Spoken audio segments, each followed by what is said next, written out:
Welcome back, Bubbie Bashers, to BBBA number 4, I believe. This is the fourth one. We're going to be reviewing Bubbie Bash number 24 and going into Bubbie Bash 25. Bonanza. I'm here with Plum again. Hi, Plum. What's up? How's it going? And we have a very interesting bracket to review. Because we had some new faces. We had two new faces in this tournament. Will and Kitana, I think that's how you say it. Yeah. Both Fox players. So we had many space. This is the highest spacey count of any This Bubbie was a Bash. spacey tournament for sure. Yeah. Because we got Noosh, Will, Paulscraft, and Mdravel and Kitana all on spaceys, and that's like half the tournament, which is a lot of crazy. Spaces. Yeah. You know, I ain't complaining. I always like seeing some spacey gameplay. Mm-hmm. But going right into it, we do see that like these new players definitely didn't have a bad showing for their first tournament. Yeah, for sure. They each took a game, which is very, very good to see. Will taking over Garnouche and Kitana taking over Will in return. It's not a bad showing at all, because a lot of new players go 0-2 and they get discouraged. But that hopefully we can see more of these players. Yeah. It was the same grand finals as last tournament, I believe. Yes, it was. Aaron versus Mdravel, the rematch. Aaron taking it again. I don't know if this was this tournament or the last tournament, but I believe Aaron was getting stomped and was down 2-0 and then reverse 3-0. Was that this tournament? I believe it was. It might have been. It might have been this tournament. Yeah. Yeah. Very cool. Aaron, very clutch. Aaron's very good at playing from behind, it seems. Yeah, Aaron's a closer out here. And very good. We also see Aaron's continued dominance over Danny G. Taking it 3-1. I don't think he's dropped a set to Danny G since what, Bubbie Bash 20? Oh yeah, maybe. Yeah. We also have a good showing from What's Up, Adam. He made it pretty far. I believe he got fourth out of 10. Not bad at all. Yeah, taking 3 games. I mean, so he technically won more sets than Danny G. Because Danny G got DQ'd. So. Oh yeah, unfortunate about that. You know, Mdravel did get a free win against Danny G here after suffering a pretty bad loss to him. 2-0. Yeah, and if we look at the history of these two players, Danny G has not dropped a set to him. I don't even know if he's dropped a game to him. I mean, that's the only time they faced. That's the only time they fought right there. I thought they fought last tournament. Danny wasn't in it. Danny wasn't in it. Yeah. And Adam is struggling against Mdravel. I think a lot of that has to do with matchup and experience because, like we said, there wasn't a lot of spaceys, and then out of nowhere, Spacey City. He did 100%. Take it over Kitana very well though, but Mdravel's speed and just tech skill really overwhelmed him. Yeah, for sure. Danny probably would have been a Danny Aaron grand finals. Classic based on the set versus Mdravel versus Danny G. Because it just didn't look close. I just don't think Mdravel has fought a Samus before, and I don't blame him. Samus is pretty rare. But I have no doubt that he'll probably adapt and probably make it much closer, or even take sets in the future. But speaking of the future, the power ranking is coming up. The next power ranking.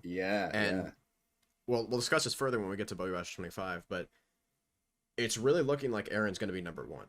I don't think there's a way he can't be. But so right now it's really a fight for second.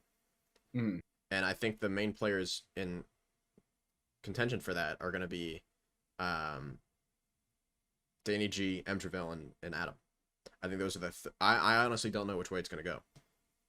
Yeah, kind of crazy. I mean, Adam has been showing up recently. I believe he got 3rd last tournament, I think he's been consistently getting 3rd. Yeah, which is not a bad result at all. Obviously not 1st or 2nd, but it's still a great result. That's going to be tight. I mean, I think personally that Danny G gets auto 2nd probably. Because he's gotten 2nd if let's move on to 25 so we can discuss this better, because something that I think we need to take notice of is Emderville is not in this tournament as of yet, and I don't know if he's going to sign up. It's just been rescheduled, so these could change. But if he does come, Danny he has to get knocked out early because the way the power ranking works is it's based on 3 of the past 5 tournaments, and you have to be in 3. So if he doesn't come to this tournament, he's not going to be on the power ranking.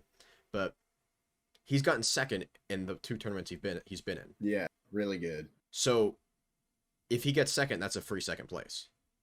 He's getting second place. He has to get a pretty low placement here to not be second. But something to note is that he really he lucked out here hard with Danny having to go, because that probably would have knocked him down to 3rd place. Because Danny, that match from before was really looking rough for him. But we don't care how we got here. It's just based for the power ranking. It's not how we got there. It's just the results. That's what we're looking at. We're looking at the results. Yeah, for sure. And, you know, if he doesn't show up, then Danny doesn't have to worry about him. But if he does, it's going to be a fight for second, which will be very interesting to see. Yeah, it'll add a lot more stakes to it. If they know about this, if they watch this and be like, oh my God, I'm in contention for second. Otherwise, they could play clueless and, whatever. I got something else to ask you, Plum. Okay. What do you think about the age of Ado? What do you think? Do you think we're in that age? Do you think we're still in the Danny G age? What's going on? Okay, we're definitely in at least the beginning of the age of Ido. But I think people can adapt. I think people who will be a challenge for Aaron in the future will be Danny G. I think Danny G is capable of adapting and will. He's just learning. He's taking his time. He's trying to figure out, what to do in certain situations, and he's just figuring it out. And I think he's probably going to play more friendlies before this tournament and lab some more stuff, so he'll be better against Aaron. Another player Aaron should probably look out for. Adam is always a threat. And as we know, like, Aaron had problems with Adam before this past tournament. But Adam is a complete wild card, so he can also, still be a threat. He's had problems with Adam, but in the most recent tournaments, it's been looking rough for Adam. It seems right now that Aaron just has everyone downloaded, and people don't know what he does. Because I think 100%. The past tournaments, he hasn't dropped a set, which is a bit scary. So I really think that people just need to start. He's kind of just ahead of everyone based on like how he's punishing their habits. And we recently had a MAGA sesh with Danny G, and we discussed how the Danny stuff, like his habits, what he does, it works on everyone else, but Aaron knows him. Because when we're watching Aaron play Danny, it's like he's controlling Danny also. So 100%. Some main things that, like, if you're struggling against Aaron, you really need to just switch up what you're doing, because he is a lot of the time reading people into the ground, and you just need to, like, patience and mix-ups are going to be your best bet. For sure. And speaking of, like, taking down Aaron, I have a surprise hope that I think you might be thinking as well of a light in the darkness. Not that the Aaron Rain is a darkness, but I have not mentioned a certain player. I think we're thinking the same player. Yeah, Paulscraft3388 could definitely in the future take Aaron down, because he has the combo game to back it up. He just needs to boost that with some improved neutral, and we're seeing him play a lot more. He's been playing a lot of melee, and I like to think he's carrying on the Ruben torch, since we haven't seen Ruben in so long. And I'm really excited. Ruben, another player that I think could totally challenge Aaron if he comes back. Ruben, before he left, was actually doing a lot of cool stuff. He was doing slide offs. He was doing crouch cancels. He was he was schmoovin more. Like he was really rapidly improving, and it sucks that we lost him to the college life of working all the time. But if Ruben does come back, I think he can also pose a great threat to Aaron, because that matchup in general is a lot more even than against a Spacey. So that'll be very exciting. But do I think this is the age of Aaron as of right now? Yeah, I do. And unless these players start MAGA-ing, you can sign up in the Discord. Then they're probably going to keep getting stomped, because Aaron does analyze with us. He does MAGA. And he's done it several times against several different players. Every time he's lost a set, instantly MAGA. And then next time he faces him, it's a win. Yeah. Yeah. I know. I think he's MAGA'd almost every player on here. Of like the ones that have taken a game. I think he truly has, like you said, every time he's lost a game. And even if he wins the set, if he drops a game, he looks at it. Why did I drop this game? So these players just got to keep up. So it really ties back. It really ties back into what we were saying, where he knows. It seems like he knows what you're gonna do. Yeah, that's because we go over sets. We review sets with him, and we help him see like what people are doing, and that's how he just knows everything. And it's a big advantage you can have just watching your own sets back. Because in the moment you're like, oh, I'm doing the right thing, and you watch it back and you're like, oh, why was I do that? That was so stupid. That's really important to do, and I recommend doing that. And also, this is something that we talked about in the last BBBA, but warming up is so important. Yeah, for sure. And some players have to want more than others, and you want to give yourself that time. And like, you don't have to watch all the sets. Like, it's cool to watch them. I like watching them, and it's cool, and we have a bunch of people watching. But if you want to keep playing hot, you might have to play games while other sets are going on, like play friendlies, just go in training mode, just move around, just keep your hands warm. I know Aaron does that, and it always works out well for him. He's been doing that in the past 5 tournaments, and he's won the past 4. Yeah, so the past 4 tournaments. And if you don't want to MAGA with us, you can do it yourself. A good way to do it is just to pick a game that you thought you played well in, and just watch essentially every opening. So let's say you have a set against Darren, right? And he hits you right off the bat. You're like, okay, how did he get that? How did I get in this situation? Watch what they do out of shield. Watch where they feel safe. Some players feel safe by ledge. Some players feel safe center stage. And you want to just make them not feel safe in those scenarios. Same with shield. If they do certain options out of shield that work every time, stop those options from working. And some options are better than others, but the point is, adapt.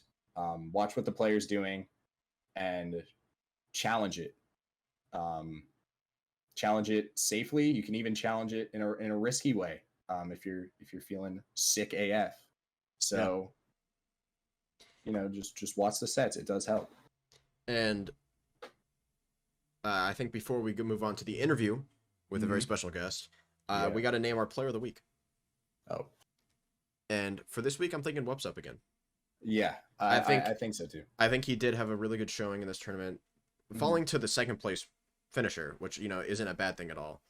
He had an early losers. He got sent to the losers early versus Aaron, the winner of the tournament, and then went on to just go plow through losers, and losing to the second place. So he got a little bit roughed up through the bracket placement, but still a good showing, and those were good sets. So yeah, for sure. And I also think that Aaron is always just going to be player of the week because he wins, but we like to mix things up here on the BBBA show. For sure. Do you have anything else to say about this upcoming bracket? Well, actually, I do want to say that I think we're probably going to see an Aaron Danny Jew Grands. That's my prediction. Okay. But the classic Grands, but we'll see how it goes. Things can always go crazy. Yeah. What do you think? Yeah. I have kind of an oddball prediction. and it's just a feeling, and it could totally be wrong.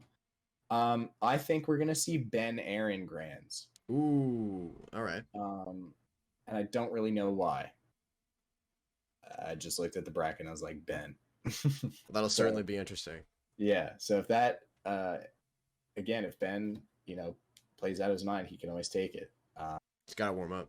Yeah, he does. Ben, warm up, please. But before we move on to the interview, you got anything else to say? I don't think so. Just good luck, Bubbies. And have a good time. See you there. Yeah. Absolutely see you there. And you too, Plum. Yeah, I'll see you there.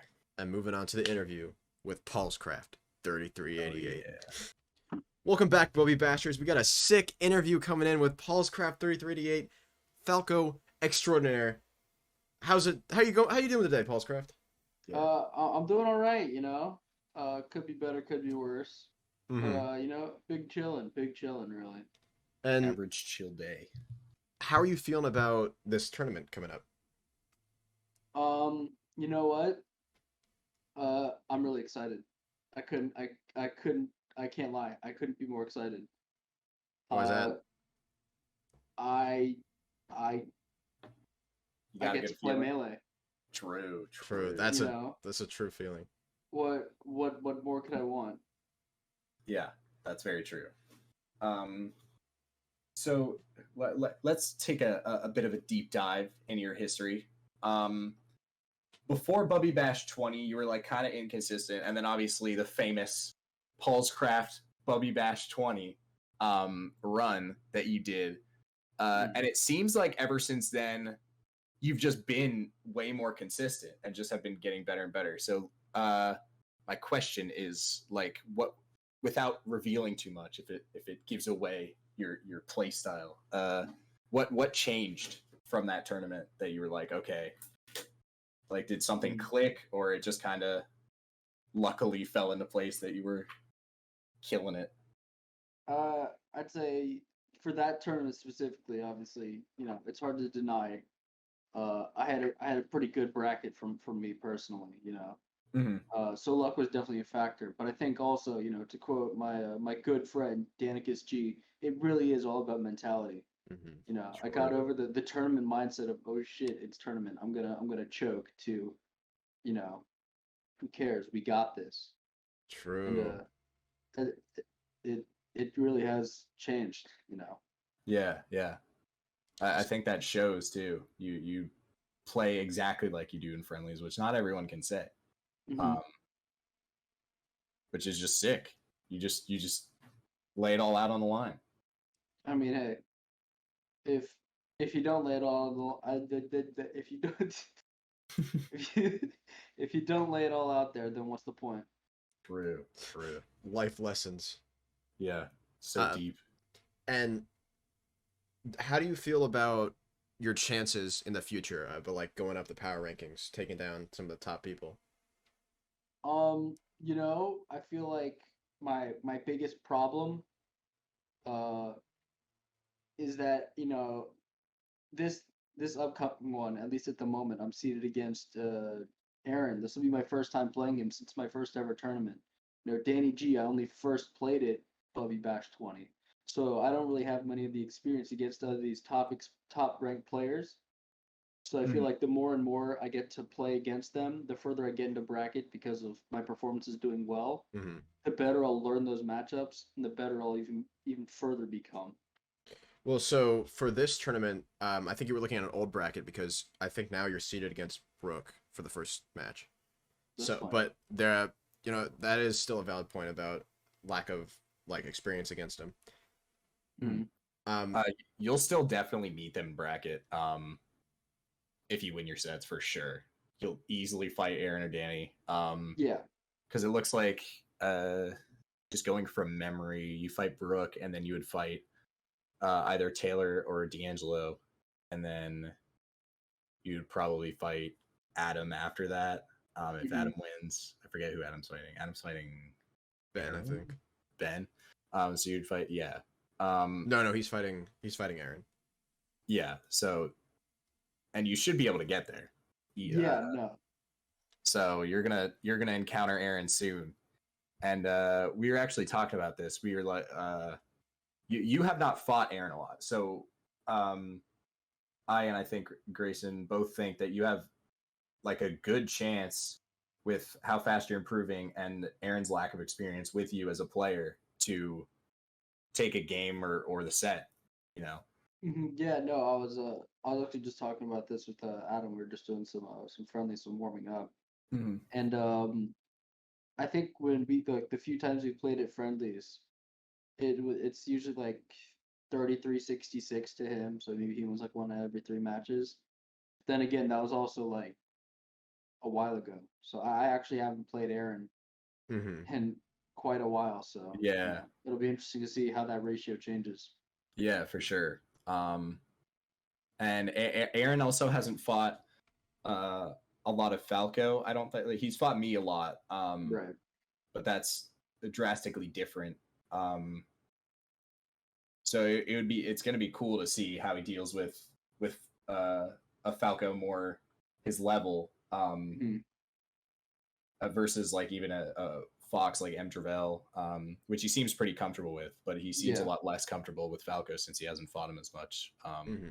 So I mean, we'll see. Yeah, I think it's going to be very hype if you make it there, or once you make it there, I should say. That confidence. I've got a more different kind of question.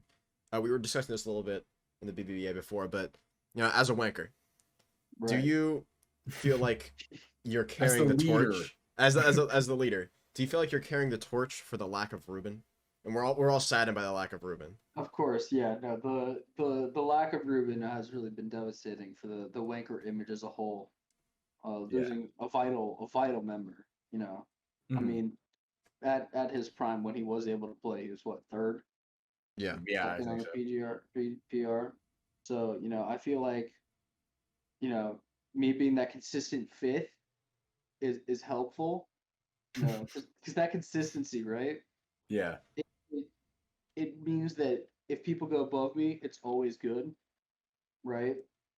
Because better than 5th is 3, you know, and that's podium. Whereas like below me, I'm still leader, so I'm still carrying the torch, so it's okay. Yeah. I feel like if I was like 1st, and then another wanker overtook me, that wouldn't be great, just because you know it's a little bit of clashing there. But obviously, once I do get up to 1st, because that's happening, you know, it will be consistent. Yeah. You're right now like in that last spot in Mario Kart that when you pass the finish line, the character is still happy. Yeah, no, I'm chilling. I'm like, yeah.